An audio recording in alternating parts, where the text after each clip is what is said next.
Why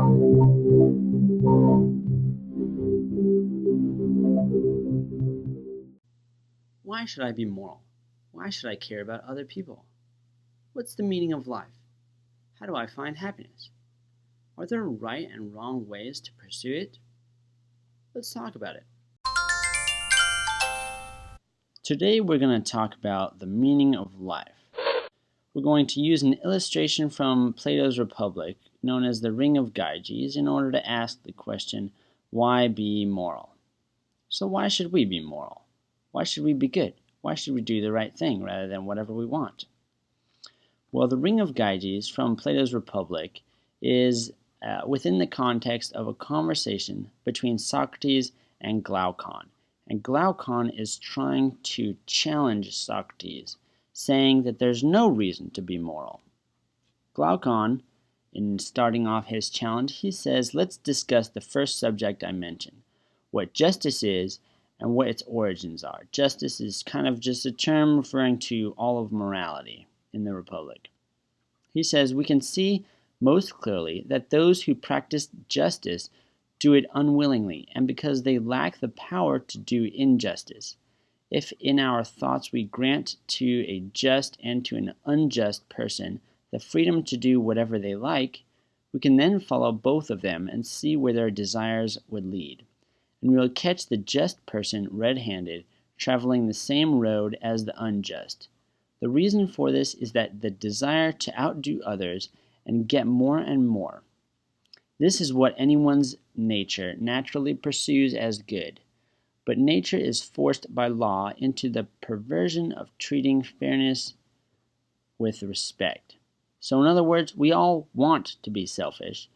We want to do all these things that just please ourselves, and we want to do what is sort of considered the wrong thing, but it is only the force of law that restrains us. There's no internal motive of why we should be moral. Glaucon continues, the freedom I mentioned would be most easily realized if both the just and the unjust people had the power they say the ancestors of Gyges of Lydia possessed. That's to say, the story of the Ring of Gyges. The story goes that he was a shepherd in the service of the ruler Lydia. There was a violent thunderstorm, and an earthquake broke open the ground and created a chasm at the place where he was tending his sheep. Seeing this, he was filled with amazement and went down into it. And there, in addition to many other wonders of which we are told, he saw a hollow bronze horse. There were window openings in it, and peeping in, he saw a corpse, which seemed to be of more than human size, wearing nothing but a gold ring on its finger. He took the ring and came out of the chasm. He wore the ring at the usual monthly meeting that reported to the king on the state of the flocks, and as he was sitting among the others, he happened to turn the setting of the ring towards himself to the inside of his hand. When he did this, he became invisible to those sitting near him, and they went on talking as if he had gone. He wondered at this, and fingering the ring, he turned the setting outwards again, and became visible. So he experimented with the ring to test whether it indeed had this power, and it did. If he turned the setting inward, he became invisible. If he turned it outward, he became visible again. When he realized this, he at once arranged to become one of the messengers sent to report to the king. And when he arrived there, he seduced the king's wife and attacked the king with her help, killed him, and took over the kingdom. Let's suppose then that there were two such rings, one worn by a just and the other by an unjust person. No one, it seems, would be so incorruptible that he would stay on the path of justice or stay away from other people's property, when he could take whatever he wanted from the marketplace with impunity and go into people's houses and have sex with anyone he wished, or kill or release from prison anyone he wished, and do all the other things that would make him like a god among humans. Rather, his actions would be in no way different from those of an unjust person, and both would follow the same path, both the just and the unjust, if they had an invisibility ring, would do the same things, freed from the constraints of law. This, some would say, is a great proof that one is never good or just willingly, but only when compelled to be. No one believes justice to be a good when it is kept private, since wherever either person thinks he can do injustice with impunity, he does it. Indeed, every man believes that injustice is far more profitable to himself than justice. And any exponent of this argument will say he is right, for someone who didn't want to do injustice, given this sort of opportunity, and who didn't touch other people's property, would be thought wretched and stupid by everyone aware of the situation, though, of course, they'd praise him in public, deceiving each other for fear of suffering injustice. So much for the second topic. What would you do if you had an invisibility ring? Why would you be moral? Would you be moral? What's the point? If you're invisible and you can get away with anything, would you do good things or bad things? That's the most important question in ethics. So, why should we be moral? The answer that Socrates comes up with is ultimately to gain happiness. What kind of action-guiding principles lead to happiness? Of course, both Glaucon and Socrates agree with this, that ultimately action-guiding principles lead us to happiness. The goal is to gain happiness. How do we gain happiness? Whatever that is the definition of morality. But what kind of principles lead to happiness? Well, the answer will define morality. But we'll have to first define happiness. What is happiness? Many have disagreeing theories about happiness. Hedonism, for example, says that happiness is a quantity of pleasures, as many pleasures as you can possibly have. Stoicism says suppressing desire and going along with nature or fate. Virtue ethics is going to say that happiness is a flourishing and meaningful life. Utilitarianism says that you want a high quantity of higher meaningful pleasures. Deontology says that duty is happiness, but happiness really isn't the point. Sometimes we have to sacrifice happiness for the sake of duty. Existentialism is going to say it doesn't matter so long as you're sincere. And nihilism and absurdism say that happiness and morality are self-deception. They're illusions. There's other theories as well. Classical central one we're going to focus on is flourishing life. Happiness is human flourishing. That is the meaning of life, that we are trying to seek a meaningful life, not just pleasure, because many pleasures are not actually meaningful. How can we have a meaningful life? What kind of life would we call a blessed life? One that is happy and meaningful and flourishes. This is the goal that we're after, the highest quality of life. What is this human flourishing? Living a meaningful life guided by reason. Louise Pojman says, the choice of the moral point of view is not an arbitrary choice, but a rational one. Some kinds of lives are better than others. A human life without the benefits of morality is not an ideal or fulfilled life. It lacks too much that makes for human flourishing. So how do morals relate to values? We've mentioned this before, but let's just quickly mention it again. Morals are based on values. See my video on why study ethics for some more details.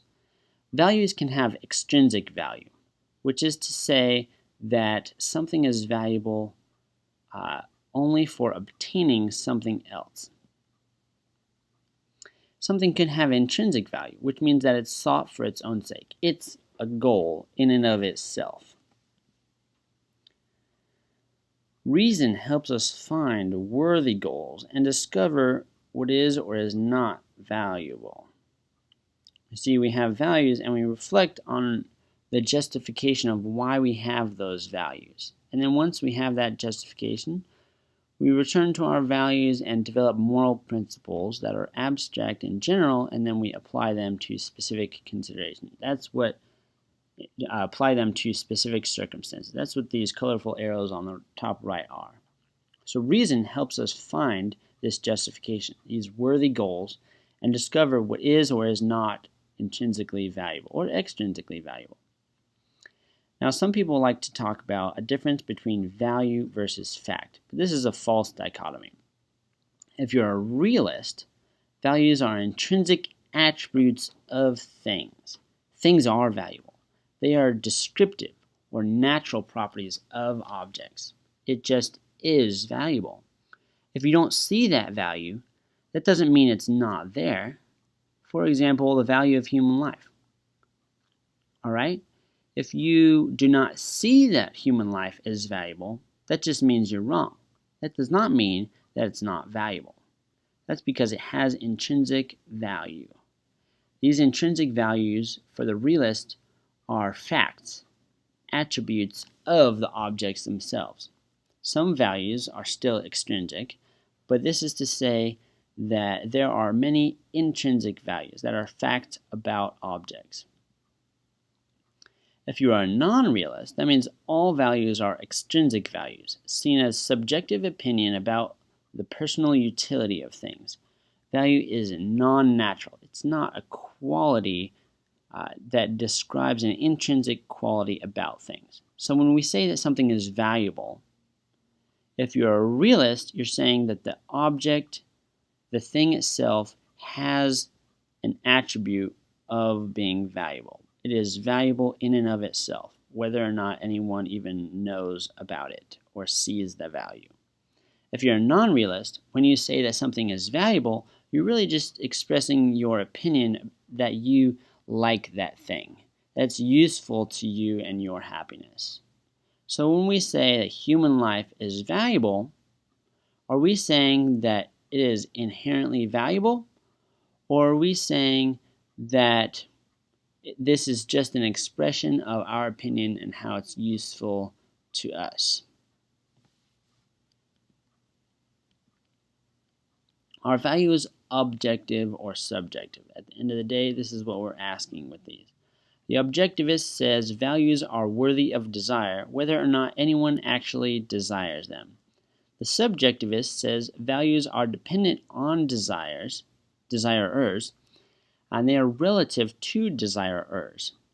Values are merely products of conscious desire. All right, again, see my video on objectivism versus subjectivism. A monist will say that there's only one intrinsic value and that all other values are extrinsic and point to that. Everything that we do in life that's valuable is valuable insofar as it leads to this one ultimate intrinsic value. Perhaps that's human flourishing or the good, something like that. This is to refer to what's called commensurate goods. That means that everything that we call good ultimately is for the purpose of leading us to one ultimate good, which is happiness, defined as human flourishing. A pluralist will say that there's many intrinsic values and refer to incommensurate goods. That means that there are competing goods and you can pick whichever one you like, and they do not lead to something beyond themselves.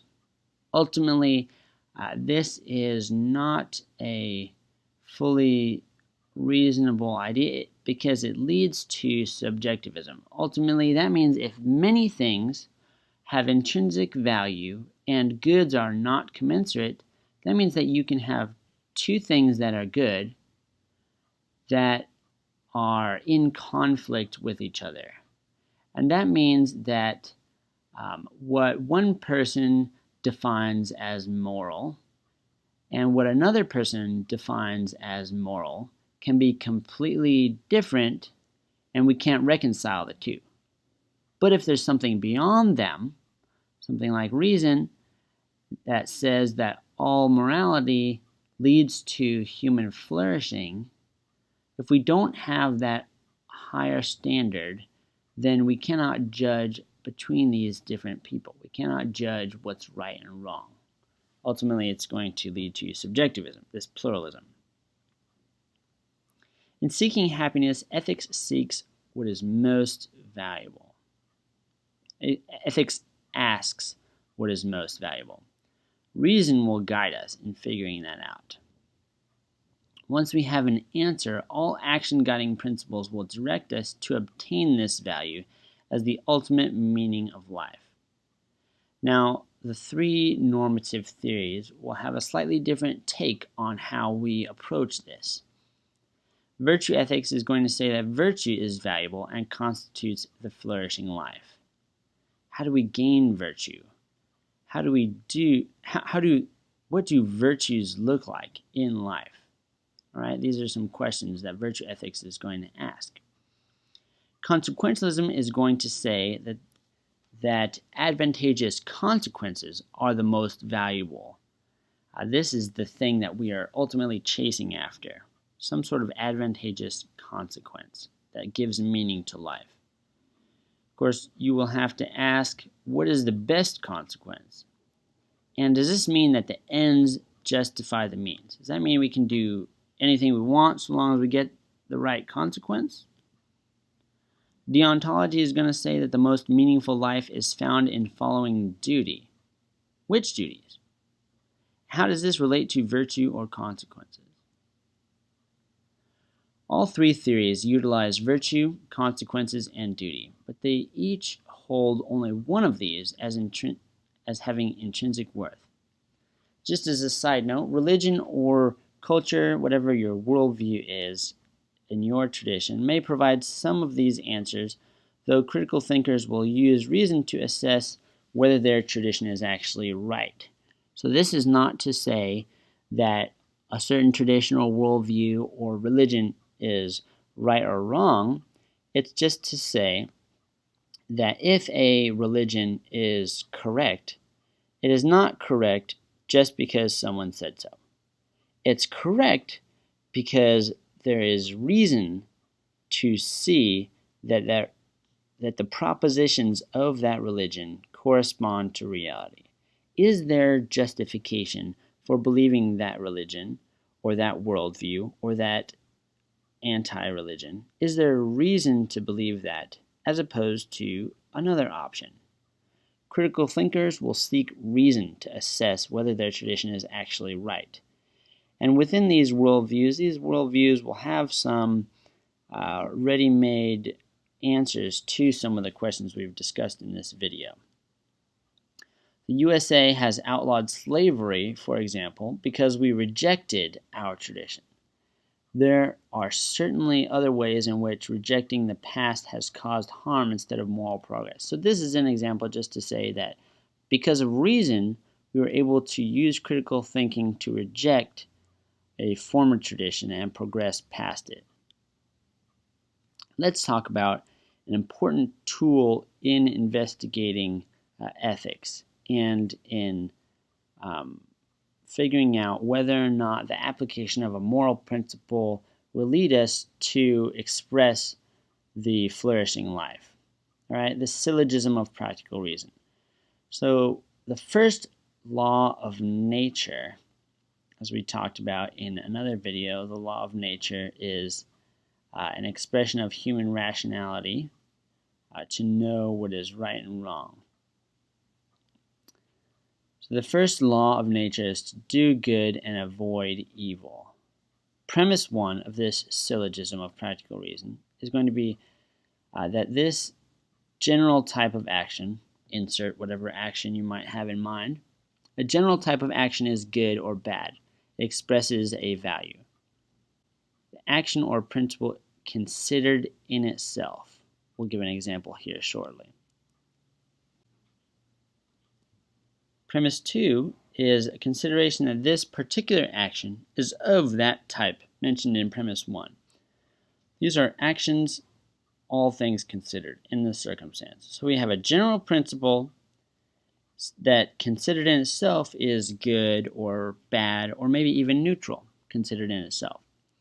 But then in a particular situation, when we're trying to apply that principle, we have to consider everything, all of the variables in a circumstance. Let's look at some examples. Oh, and then we have a conclusion. Therefore, you should not do or you should do this particular action. All right, that'll become clear with examples. All right, here's just a summary of what we just went over. Premise 1 is a general action considered itself. Premise 2 is a particular action, all things considered. And the conclusion is that, therefore, I should or should not do this particular action. Now let's look at the examples. Premise 1. Being unfaithful to my spouse is bad. All right, this is a general principle considered in itself. Now I'm trying to apply it to a particular situation, so I might say in premise 2, flirting with a coworker is being unfaithful to my spouse. All right, so flirting with a coworker is of the type described in premise 1. Flirting with a coworker is a fulfillment of being unfaithful, which is bad. Therefore, I should not flirt with a coworker. So that's a good conclusion. In another example, we might first off say being unfaithful to my spouse is bad. All right, that's the same premise. But then we might say pornography is not being unfaithful to my spouse. If there is an error here, then it's an error of weakness, where I compromise in how I apply my general principle. This could be a compromise in lacking rationality, where I make the wrong conclusion in my mind about what is and is not faithfulness, or it could be falling to temptation of emotion, even if I do know the right thing. Therefore, I may look at pornography. You see, the syllogism broke down and led to a bad action because of an error in weakness.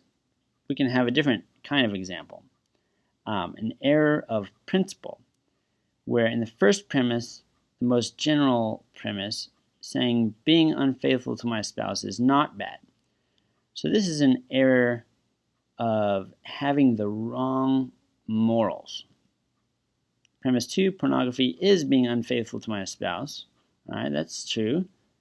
Therefore, I may look at pornography because being unfaithful is not bad. So these are just 3 examples here to show the relationship between a general moral principle and application. So someone can have the correct general moral principle, but fail to apply it in a reasonable way. Fail to identify the correct way to apply that principle. That is an error of weakness. Or you can just straight out have the wrong moral principles. And your lack of rationality could be in the general sense, where you identify the wrong moral principle. Let's ask, what is good? Your answer depends on your values, which will be highly influenced by your worldview, religion, or culture. Use reason to engage in critical thinking to determine if each of the beliefs of your tradition are reasonable. Here's some key questions when you're asking and debating these ethical questions. Are my beliefs about what is valuable the most rational ones? How do I know if I'm blinded by my own beliefs? When I define happiness and what's moral, am I really just excusing my behavior, confirmation bias, or am I humbly seeking truth and encouraging growth? Do I too easily dismiss other beliefs as irrational, which is the straw man? What does my anti-religion or religion value and define as the meaningful life? What is rational? Is it rational, or does it need to be improved or discarded, whatever my belief is? Am I willing to follow reason to the truth, even if it's hard? This is the big question. Ultimately, with all these questions, we're after humility. Are we willing to admit that we're wrong? Do we love truth enough that we're going to honestly follow reason and try to find the truth? Or do we really just want to confirm the things that we've always believed and remain in darkness, in blindness, in ignorance? Now, for the write-up, why are you taking this class? Why do you have that goal, whatever the goal is that you said in the first one?